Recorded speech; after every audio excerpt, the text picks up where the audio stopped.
Deeqaa tokko. Alex qophaa'e deeqaa tokko. Hundi keessaniyyuu. Baay'ee galatoomaa hundi keessanuu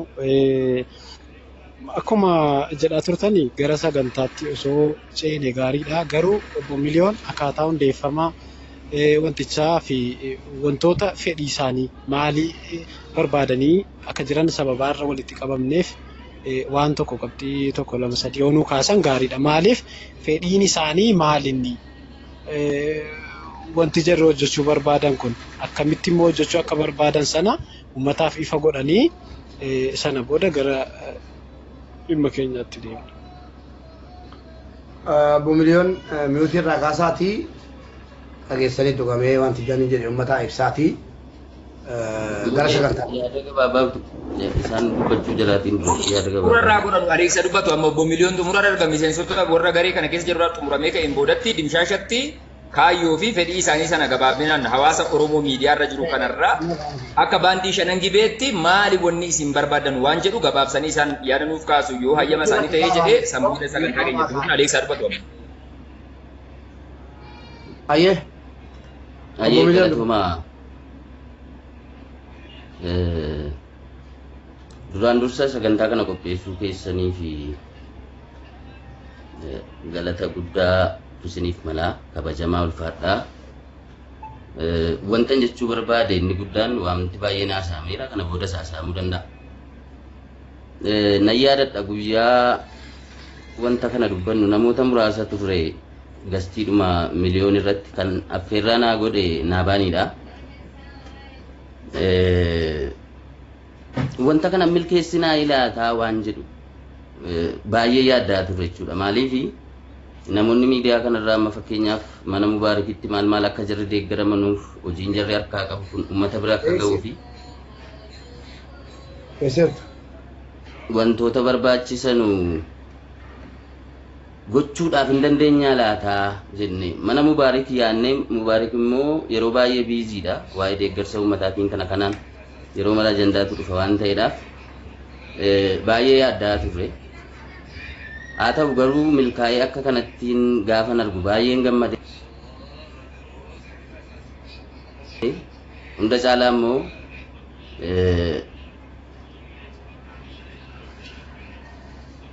kreditii walii kennaan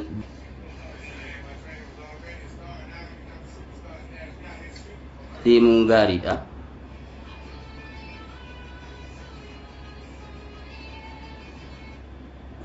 Naabaaniin hojii guddaa hojjeteera. As keessatti baay'ee wajjin dadhabaa ture.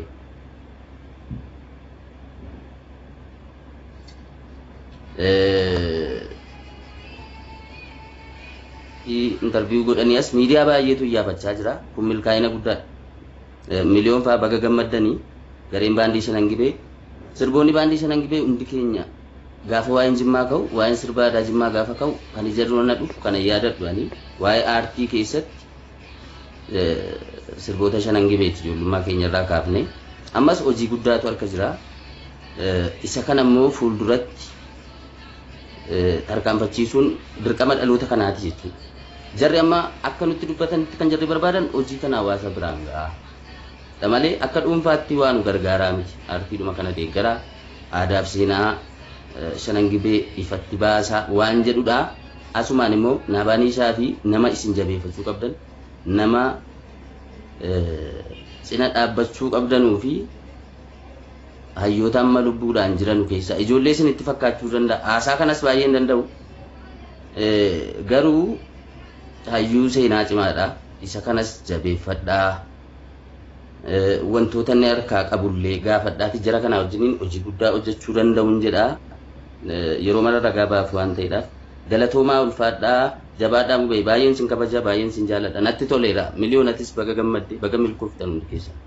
Galatooma baadhoo Aleksi keenya miliyoon neetworkiin kee yoollee si baaseyyuu nu itti fufsiisuu sagantaan itti fufa waan ta'eef halkan kana mee waan nu jettuun jedhiiti gara sagantaatti seenna. Qophaa'a gaajoo. Ta'u sagaleen kun nagaamaa. Inni qaama sirriitti Mamada Jaziiraa qalamaaf daftara qopheeffadha.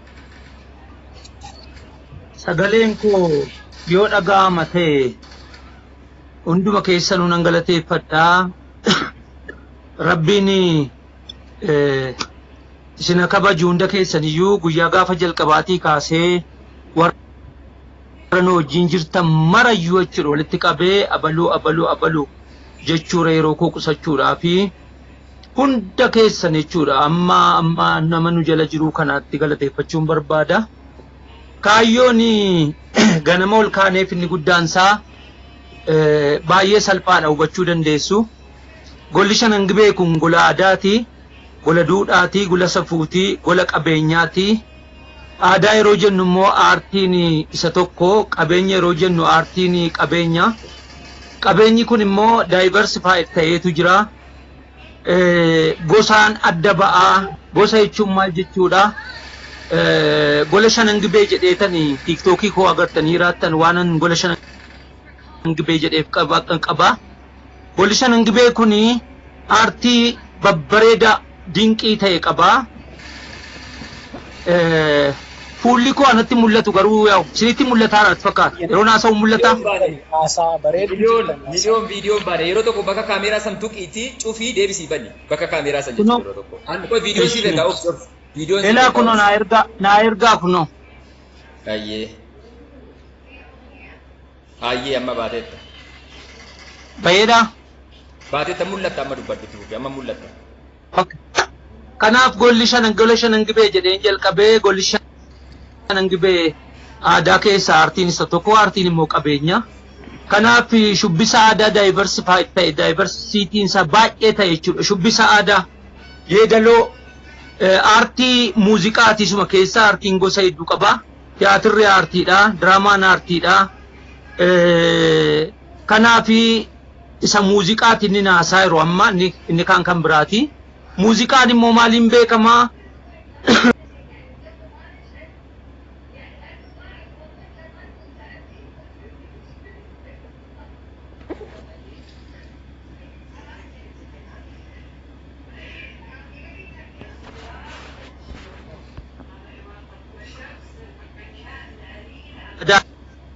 Hedduu qaba. Gattumeen isa tokko, oloofeen isa lammaffaadha, sussukeen isa sadaffaadha, goonnaan isa arfaffaadha, geboon isa shanaffaadha, gelloon isa ja'affaadha, kunkummeen isa torbaffaadha, miikiroon isa saddeettaffaadha, mararoodhaan wal qabatee jechuudha. Kanaaf maal inni gola shanan gibee keessaa gattumee, oloofee, sussukee, goonnaa warra jedhaman kan gommaa jimma irratti baay'inaan kan beekaman yeroo ta'u. Gara limmuu immoo yeroo deemtu limmuu immoo gelloodhaan kan beekamu yeroo ta'u. Gara guumaa yeroo dhattu immoo kunkummeedhaan kan beekamu yeroo ta'u yeroo isheen yaa immoo jette qeerroon akkanumas mararoon naannoo sanatti sirboonni gootaatiif geerarsi hedduu qaba. Guumaa yeroo jennu dambiidha, guumaa yeroo jennu saxxammaadha, guumaa yeroo jennu sigimoodha. Kanaafi guumaa yeroo jennu amma guumaa aanaa guumaa jennu sana amma dhaqee yaa infaa qaqqabutti. Kanaaf geeraatu immoo jira. Geeraan jaaraan jaarii nuuraagii jedhutu jira. Waan dinqiiti sirboota gootaa qaba waa baay'ee isaa jechuudha. Daalee rooppileen kan saati, jaaraan jaarii nuuraagiin kan saati. Anni nuyi barbaanne maalinni buddeena nyaanna. Bisaanis hin dhugna. 1993 qoratamee 1994 sirboonni 12 guutummaatti kan gola shanan gibee quubsanu ba'e. Oodiyoo qofaan. 1998 eentu ba'e jirratti asaasee roobee ba'e, awaashoo ba'e, burtukaanii karaa duuba gaaroo ba'e. Yaa immoo jette qeerroon kan mudhiin qeeran sakeelloo naannoo guumaa sigmoo irratti ba'e. Jaaraan jaarii nuuraagiin kan geeraan ba'e. Kanaaf maalinni abaaboon birraan ba'e sirboonni 12 guutummaatti ba'an. Lammataa lammeeffanne ammas. Inni nu lammeeffanne maan sawarwaara biiftuutu ba'e. Aceenu gibeetu ba'e. Sila sirbisiiftanii jimma moodaa banaa uummee asan jira yeedaloo isaatiifis walaloo isaatiifis. Maanni bara 1998 ba'e. Sirbooti 36 oodiyoodhaan ba'anii amma garuu malkaasaa, lagasaa, baddaasaa, namasaa, horiisaa, bineensasaa, bosanasaa wajjiniin hin waraabamne. Waraabamuu ba'uu qaba gaarreen babbareedaa jira, malkaa babbareedaa jira, viidiyoo koo arguu dandeessu. malkaawwan babbareedaa golli shanan gibee sulula gurguddaa sadiif bishaan kennitu edhee siyaasii gola shanan gibeeti gibeetu ka'a gibee sadantu ka'a gibee sadiitu jira keessa shanan gibee kana keessa gojabtu jira laga kana hojii waraabamuu qaba inni geeraa geeraati inni jimmaa jimmaa inni guumaa guumaati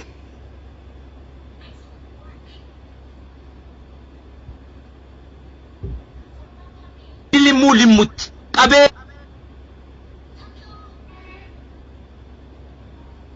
babbareedaa golli kun qabdu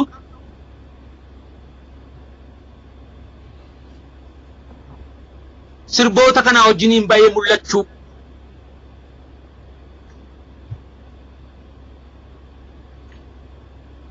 qabaadha. Inni nu barbaanne maanni gaa oodiyoon isaa riimiiksi ta'ee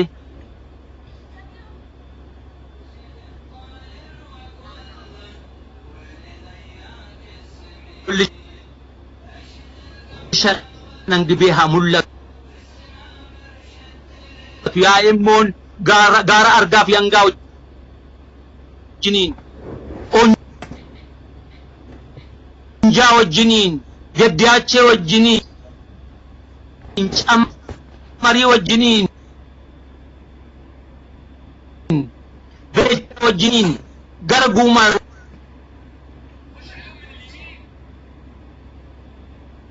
waan ta'eef ni riifte afootunaa jira sin jaalladhaa baay'een isin mararfadhaa seenaa jiru immoo miliyoon jedhu sanatti tiiktookii koo jala galaati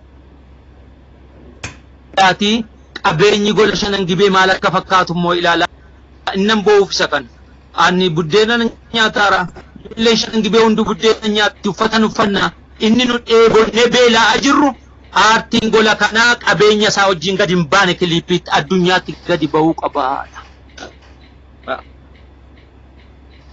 Nuuf galatoomi hedduu kabajamoo obbo Miliyoon asumatti turtu nurraan fagaattanuu yaada keessan boodarrattis wantoota barbaachisaa ta'e irrattu inni adeema waan ta'eedhaaf ayyee mubaarik ammarratti sagantaa sana duraa duubaan jechuudha situ qindeeffatee adeemaa jira waan ta'eef artiistotni jala kanatti argaman miseensonni baandii shanan gibee kanneen akka Naffisaa Dulaaqee Margaa fa'i jechuudha koomentii jala jiru tokko barreessaa jiru yoon bu'ee fi isaan seenanii jedhanoo maaliif bakki kun amma fakkeenyaaf namoota hanga tokko ispeesifikii qofa fudhata waan ta'eef yaadni yoo asirratti ka'ee jedhee murteessaan jechuudha isaa waan ta'eedhaaf artiistota sana waan ta'eedhaaf kallattii kamiin deeggarsi godhamuu qaba akkuma asirratti miliyoon yaada isaa nuuf kaasee jedhee baandiin shanan gibee kun ammarratti nyaata dhugaatii yookaan uffata huccuu uffannu dhabnee jechaan jiran obboleewwan koo mana nutti bitaa konkolaataa ittiin shirrii yookaan wokii ittiin deemnu nu bitaa jechaan jiran aartiidhuma saba kanaatiif qabeenyuma hawaasa kanaa kana ol baafnee dandeettii keenya kaleessa nu keessa ture arrallee jiru caalatti jechuudha kaleessa isa oodiyoon bahe yookaan sagalee qofaan bahe sana jechuudha sirboota keessaa filatamoo hawaasa jimmaa biratti jaallatamoo ta'an sana bifa bareeda ta'een kiliippiidhaan gabbaasuu barbaannaa jedhu kiliippiin tokko yeroo waraabamu warra jechuudha beektee piroodakshinii viidiyoo waraaburraa kaasee warra arreenjii godhu wantoota hedduutu jira aartii keessatti hin beektu namoonni gama aartii kanatti firoomii qabdanu sanadha kan barbaadan waan ta'eef kanaaf ammoo kallattii kamiin nuti moo obboleewwan koo maali kaleessa bara dukkanaa keessallee jechuudha beektee haadha faaris faaroo beenuun buunaa katamaa aggaaroo jedhanii yeroo sirban warra akka tilaa'uun gasasee fa'i jechuudha sinii galee ummata jechuudha qabeenyaan badhaadhaa ta'eef arjaa ta'e keessaa dhalatanii waan akkanaa kana miidiyaarra dhufanii dhugaafachuun ni ulfaata akka dubbachuuf yoo ta'e kanaaf hanga dandeessanu jechuudha obboleewwan keenya inni akkaawuntii irratti galchuu danda'u akkaawuntii irratti inni giiftiidhaan danda'u giiftiidhaan kallattii kamiin deemuu akka qabu itti gaafatamummaa fudhatee kana deebisaa jiru sagantaa kana Waarii Guusamaati tarii obboleewwan keenyas keessa jiran caaltuu waan kana diteelii keessa beeku sirba isaanii keessaa isin yaadachiisuudha miliyoon yeroo tokko waa irra nu buusee ka'e sana booda jechuudha kallattiidhaan deemna sirboota sana keessaa fakkeenyaaf kan asaasee roobeeraa 1994 bahe sirboota almost sirba 12 of keessaa qabaa inni jalqabaa washii kan jedhuudha itti aansee awaashoo kan jedhuudha itti aansee asaasee roobeeraa shamaabbee kan jedhuudha itti aansee yaa'eemmoo litaferroo kan mudhiin geerasa kan jedhuudha itti aansee mucaa magaalaa daalachaa naanaa'ee mucaa magaalaa gaafa baajii ta'e naanaa'ee mucaa magaalaa jaalalloo jaalalaa naanaa'ee mucaa magaalaa keenya baajii ta'edha.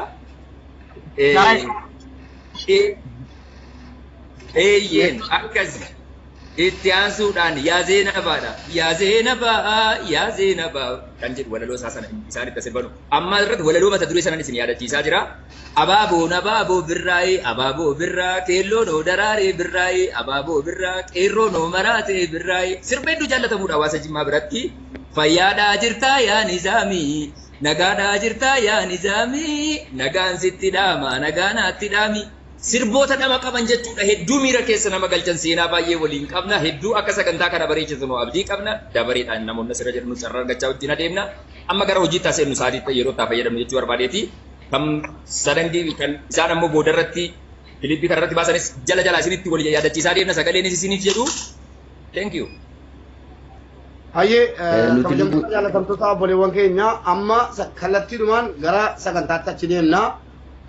Tokkoffaa irratti obbo Miliyoon galatoomaa isiniin jenna akkasumas ilmaan Oromoo guyyaa hadhaa sagantaa yeroo guyyaa gabaabaa keessatti qabame irratti dhuftanii asitti argamtanii warri kooppiin godhaartan taataa godhaartan akkasumas warri gastiirra jirtan waamicha keenya kabajanii asitti argamuu keessaniif galatoomaa isiniin jedha yaada obbo Miliyoon irratti yeroo guutu immoo baga fiddanii nu biraan geessanii baga nu jiraattanii baga fiddanii nu biraan geessanii inshaallah immoo dabarsinee ilmoo